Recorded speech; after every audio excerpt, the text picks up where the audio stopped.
जी welcome back नाज़रीन। बात करते हैं मार्केट के हवाले से। ताज़ा तरीन सूरत हाल मार्केट की है। मार्केट इस वक्त 172 पॉइंट्स के प्लस के साथ हमें ट्रेड करती हुई नजर आ रही है 13,449 पे। हाईएस्ट मार्केट ने लगाया है 13,463 और लो लेवल मार्केट ने लगाया है 13,270 का। शबी आज की मार्केट की अगर बात करें तो हम देखते हैं कि मार्केट जो है वीक सेंटिमेंट पर ओपन तो ज़रूर हुई, लेकिन फिर मार्केट ने एक रिकवरी भी शो की। इसी हवाले से मजीद हम बात करेंगे। इस वक्त हमारे पास लाइन पर मौजूद हैं अब्दुल रऊफ गनी साहब। अब्दुल रऊफ गनी साहब, सबसे पहले आपको प्रोग्राम बिजनेस होराइजन में खुश आमदीद कहते हैं। अस्सलाम वालेकुम। वालेकुम अस्सलाम, thank you very much for calling in. Abdul Rauf Gani साहब इस वक्त हमारे पास लाइन पर मौजूद हैं। आप चीफ एग्जीक्यूटिव ऑफिसर हैं एम कैप सिक्योरिटीज़ के। सबसे पहला सवाल अब्दुल रऊफ साहब आपसे ये है कि कैपिटल गेन टैक्स रिफॉर्म्स की जो हम बात कर रहे थे पिछले कई दिनों से कि वो 1 अप्रैल से मार्केट में नाफिज होंगी। पिछले कई दिनों से ये रूमर्स भी चल रही थी कि जो कैपिटल गेन जो टैक्स है उसकी रिफॉर्म्स में डिले है। आपके पास इस बारे में क्या खबर है? जी मेरे पास भी वही न्यूज़ है जो आपके पास है। मैं उसमें कोई इनसाइड न्यूज़ तो मेरे पास नहीं है जी। में यही आ रहा है कि जी फर्स्ट वीक ऑफ अप्रैल से इसकी इम्प्लीमेंटेशन हो जाएगी। सही। और इसी बेसिस पे मार्केट जो है वो परफॉर्म कर रही है। ठीक। गनी साहब मुझे ये बताइएगा कि जो मार्केट में आज तेजी नजर आ रही है इसकी आप क्या वजूहात देखते हैं? जो ब्लू चिप्स हमारे पास स्टॉक्स हैं उनमें इतना वॉल्यूम नहीं देखा जा रहा, और जो हम ये भी एक्सपेक्ट कर रहे थे कि पिछले एक वीक से ही हमने देखा कि मार्केट के अंदर जो है वो कंसोलिडेशन फेस रहा, और यही जो नैरो रेंज बाउंड है इसमें ही मार्केट मूव करती दिखाई दे रही थी। और जबकि आज की अगर बात करें तो आज हमने देखा कि एक बड़ी रेंज के अंदर मार्केट मूव कर रही है। क्या वजूहात हैं इसके पीछे? मेरे ख्याल में तो इसकी मेन वजह ये है कि जो आज प्राइम मिनिस्टर का कंटेम्प्ट ऑफ कोर्ट का जो केस था उसको कोर्ट ने डेफर कर दिया है फॉर, मतलब ये है कि जो उसकी नेक्स्ट डेट ऑफ हियरिंग है वो अब उसको 12 अप्रैल तक वो चली गई है। आज शायद जो स्मॉल इन्वेस्टर थे वो ये एक्सपेक्ट कर रहे थे कि नेगेटिव डेवलपमेंट हो जाएगी जी। तो आज का जो मार्केट के बढ़ने की वजह तो उस केस का डेफर होना है हियरिंग का। ठीक है। और मुझे ये बताइएगा कि जो हुकूमत ने 8 जो सरकारी अदारों को प्राइवेटाइज किया है, जिनके स्टॉक मार्केट के जरिए से शेयर्स जो हैं उनको फैसला भी ले लिया है कि उनको प्राइवेटाइज करना है, तो सबसे पहले जो है पीपीएल के शेयर्स को जो है उनको प्राइवेटाइज करना होगा। तो इन हुकूमती इकदाम से कराची स्टॉक एक्सचेंज पर क्या असरात मुरतब होंगे? डेफिनेटली जी, आप अगर देखें कि लास्ट डेकेड में जो भी मार्केट में तेजी आई और उसकी जो मेन बेनिफिशियरी थी वो गवर्नमेंट ऑफ पाकिस्तान ही थी। गवर्नमेंट ने जो अपने अच्छे स्टॉक से उनको ऑफलोड किया, उनके आईपीओज मार्केट में आए जिससे मार्केट को एक स्ट्रेंथ मिली। गोइंग फॉरवर्ड भी जो गवर्नमेंट ने प्लान किया है कंपनीज को प्राइवेटाइज करना है, उनके आईपीओज लाने हैं, उससे मार्केट पे बड़ा अच्छा इम्पैक्ट दिखने में आएगा। मार्केट को फर्दर स्ट्रेंथ और डेप्थ मिलेगी इससे।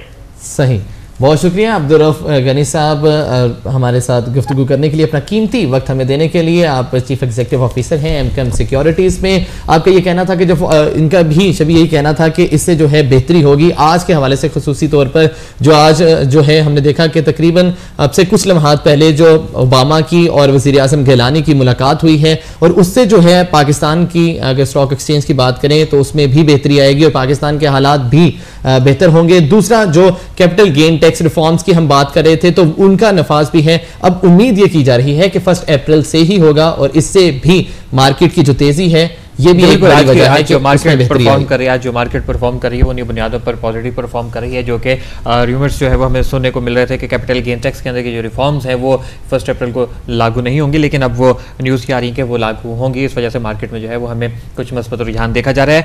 नाज़रीन, आज के ताज़ा तरीन international currency and commodity rates क्या हैं, एक नज़र डालते हैं।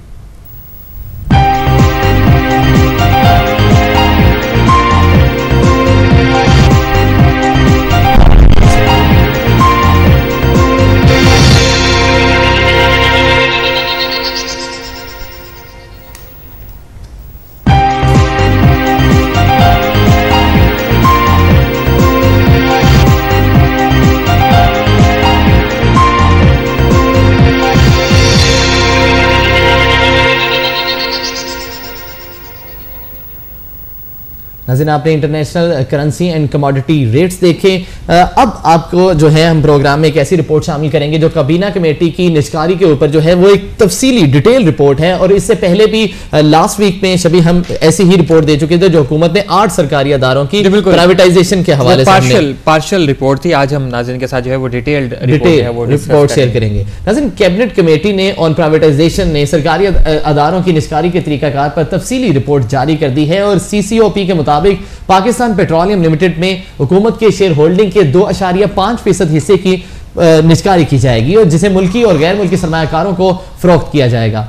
प्राइवेटाइजेशन कमीशन ने CCOP को निष्कारी का तरीकाकार इस तरह तजवीज़ किया है कि PPL में गवर्नमेंट शेयर के 2.5% शेयर्स का 50% हिस्सा मुल्की और गैर मुल्की और बड़े सरमायाकारों को बुक बिल्डिंग के जरिए जो है पेश किया जाएगा, जबकि 25% हिस्से जो हैं वो गैर मुल्की सरमायाकारों को प्रेफरेंशियल एलोकेशन के जरिए, और बाकी 25% जो प्रॉफिट्स हैं वो जनरल पब्लिक को सब्सक्रिप्शन के जरिए फरोख्त किए जाएंगे, यही शेयर्स। और PC की तजवीज़ के मुताबिक जो है PPL में गवर्नमेंट शेयर होल्डिंग 69% है, जिसमें से 2.5% शेयर्स मुल्की स्टॉक एक्सचेंज में जो है सेकेंडरी पब्लिक ऑफरिंग के जरिए फरोख्त किए जाएंगे।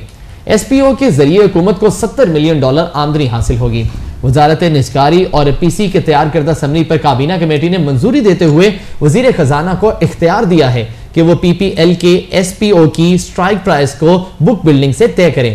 वजीर खजाना ने CCOP के चेयरमैन की हैसियत से एक सब कमेटी बनाने का फैसला किया है, जिसमें वजीर पानी और बिजली नवीद कमर, वजीर पेट्रोलियम डॉक्टर आसिम हुसैन, निजकारी सेक्रेटरी जो हैं SECP के चेयरमैन वो भी शामिल होंगे, और PPL के SPO के तरीकाकार और उसकी कीमत और दीगर पहलुओं पर रिपोर्ट तैयार करके चेयरमैन CCOP को जमा करवाएंगे। PC ने जो capital market transaction road map है वो भी तैयार कर लिया था, जिसमें 8 सरकारी अदारों की निष्कारी की तफसील भी मौजूद थी, जिसे CCOP ने मंजूर कर लिया है। इंश्योरेंस सेक्टर में हुकूमत state life insurance company limited और नेशनल इंश्योरेंस कंपनी लिमिटेड की निष्कारी IPO के जरिए करना चाहती है। स्टेट लाइफ इंश्योरेंस कंपनी में गवर्नमेंट शेयर 100% है, जिसके 20% शेयर्स को मुल्की स्टॉक एक्सचेंज में IPO के जरिए फरोख्त करके $5 मिलियन हासिल किए जा सकते हैं।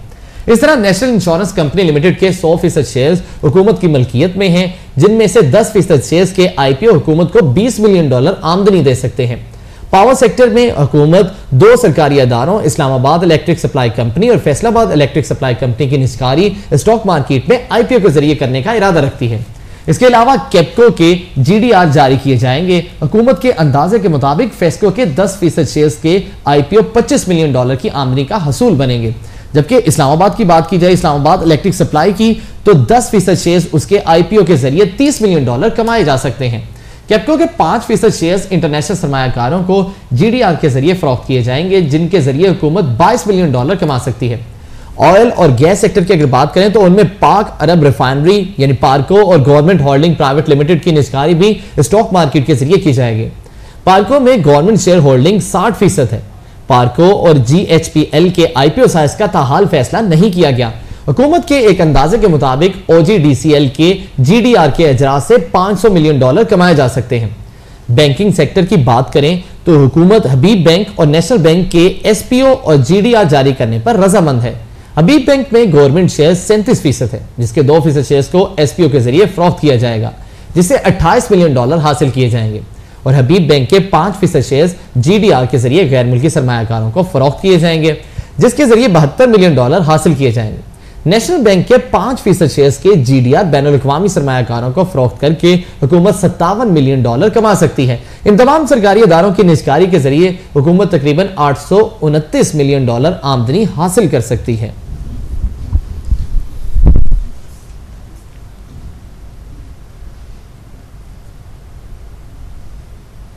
जी नाज़रीन, आज का प्रोग्राम था। अपने फीडबैक से हमें ज़रूर आगाह कीजिएगा बिजनेस होराइजन @allnews.tv पर, और वसीम नकवी शबील हसन आब्दी को कल तक के लिए इजाज़त दीजिए। अल्लाह हाफिज़।